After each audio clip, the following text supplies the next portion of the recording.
હાર્ટની angiography તપાસ શું હોય છે? નમસ્કાર દોસ્તો, હું છું ડોક્ટર વિશાલ વાનાણી, હાર્ટ સ્પેશિયાલિસ્ટ સુરતથી. આપના હાર્ટની તકલીફ માટે જ્યારે એન્જિયોગ્રાફી તપાસ સૂચવવામાં આવે છે ત્યારે આપને ઘણા બધા પ્રશ્નો હોય છે. આજે આપણે જાણીએ એન્જિયોગ્રાફી ટેસ્ટ શું હોય છે. આપણા હૃદયને બ્લડ સપ્લાય પૂરું પાડતી 3 મુખ્ય નળીઓ હોય છે. આ નળીમાં કોલેસ્ટ્રોલ ડિપોઝિટ થવાથી એમાં રહેલા બ્લડ ફ્લોને જ્યારે અવરોધ ઊભો થાય ત્યારે એના લીધે ઘણા બધા પ્રકારના તકલીફ, બીમારીઓ કે પ્રોબ્લેમ્સ ઊભા થતા હોય છે.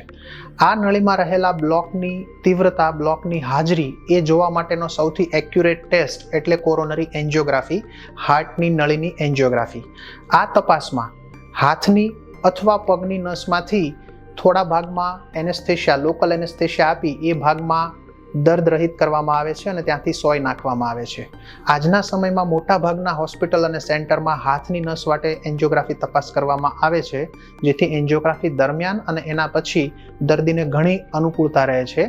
પહેલાના સમયમાં જ્યારે પગની નસમાંથી એન્જિયોગ્રાફી તપાસ કરવામાં આવતી ત્યારે એન્જિયોગ્રાફી થયા પછી 6 થી 8 કલાક સુધી પગને સીધો રાખી સૂઈ રહેવું પડતું, જેથી દર્દીને ઘણી બધી અગવડતાઓ રહેતી. હાથની નસમાંથી સોય નાખી ત્યાંથી એક પાતળી ટ્યુબ નાખવામાં આવે છે, જે હાથ વાટે થઈ હાર્ટ સુધી પહોંચે છે અને હૃદયના મૂળ સુધી પહોંચે છે. આ ટ્યુબ હાર્ટની નળી સાથે બંધ બેસતી કરી પછી જ્યારે આપણે હાથમાંથી ડાય એટલે કે દવા નાખીએ ત્યારે એ દવા હાર્ટની નળીમાં ફેલાય છે અને એ જ સમયે એક્સરે મશીનની મદદથી આપણે નળીનો એક્સરે ફોટો લઈએ ત્યારે આપણને નજર સામે હાર્ટની નળીનો આકાર દેખાય છે.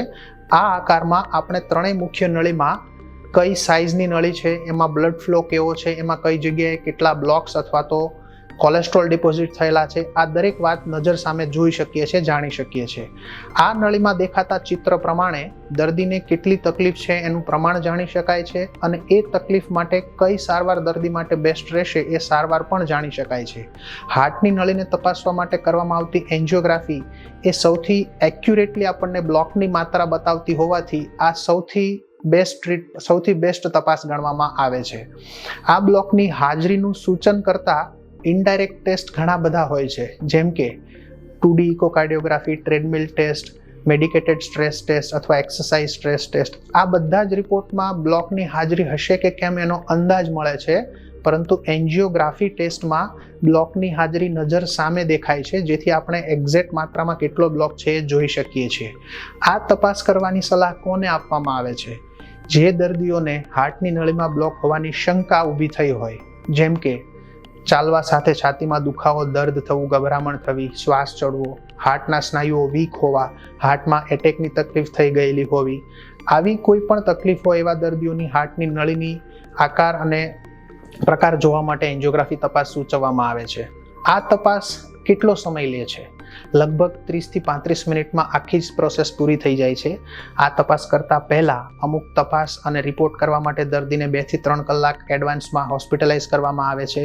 તેમજ તપાસ થયા પછી 3-4 કલાક સુધી એમને દેખરેખમાં રાખી એમના પેરામીટર્સ નોટિસ કરી અને બધું જ બરાબર હોય પછી એમને હોસ્પિટલમાંથી ફ્રી કરી આપવામાં આવે છે.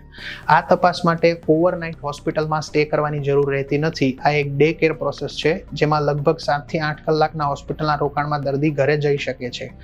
આ તપાસ પ્રમાણમાં ઘણી સેફ છે.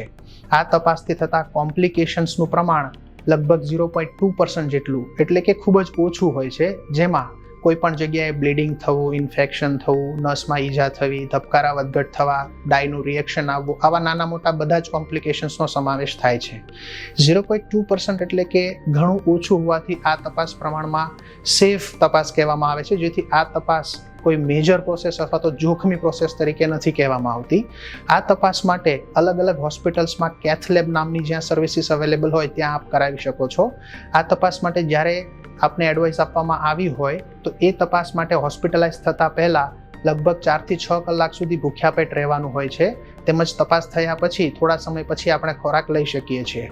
આ તપાસ પ્રમાણમાં સેફ અને ઘણી બધી ઇન્ફોર્મેશન આપનારી તપાસ હોવાથી જ્યારે પણ એની જરૂર પડે ત્યારે આપણે એન્જિયોગ્રાફી ટેસ્ટ કરાવી એનાથી થતી દરેક ઇન્ફોર્મેશનને લઈ આગળની ટ્રીટમેન્ટ નક્કી કરવી જોઈએ.